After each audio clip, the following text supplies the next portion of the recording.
Le livret scolaire de lycée arrive donc dans la voie professionnelle cette année pour les classes de première pour permettre de valider l'attestation de réussite intermédiaire. Donc ici nous avons le PDF qui correspond au livret. Donc il y a la scolarité antérieure. Ici nous avons la partie enseignement professionnel qui n'est pas renseignée puisqu'elle dépend du type de bac. Ensuite, suivant les filières, l'éco-gestion ou l'éco-droit, avec les compétences qui sont indiquées. On voit ici que les compétences doivent être évaluées avec des critères de 1 à 4.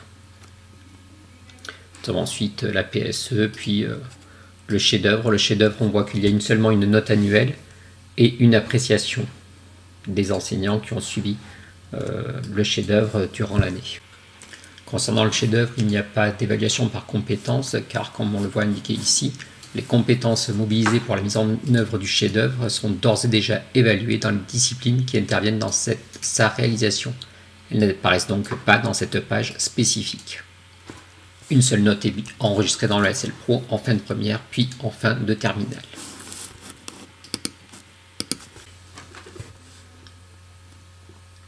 Ensuite, nous avons les différentes matières d'enseignement général avec leurs compétences et toujours cette évaluation à 4 niveaux.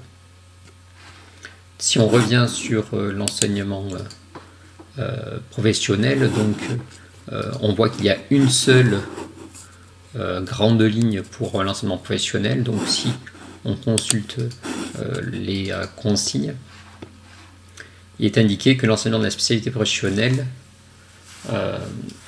regroupe dans le livret au sein d'une même discipline l'ensemble des enseignements de la spécialité. Il doit être donc renseigné de façon collégiale par l'équipe de professeurs intervenant dans la spécialité professionnelle.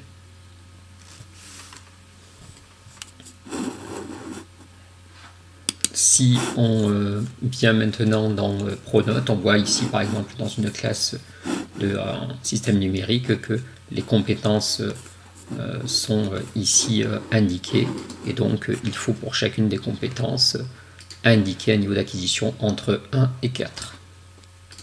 C'est donc dans l'onglet livret scolaire du menu résultats qu'il faudra indiquer ces niveaux d'acquisition pour chacune des compétences ainsi que l'appréciation des professeurs, donc l'appréciation collégiale, pour avoir une remontée de ces informations-là dans le LSL, l'application nationale. Par ailleurs, dans le LSL, il y a une page spécifique pour la période de PFMP.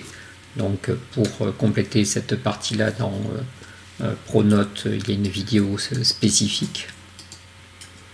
Ensuite, il y a une page aussi dans laquelle sera indiqué le niveau d'acquisition des compétences numériques.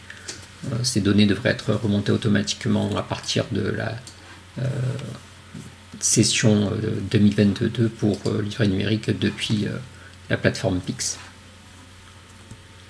Et ensuite, on retrouve le classique avis pour l'examen.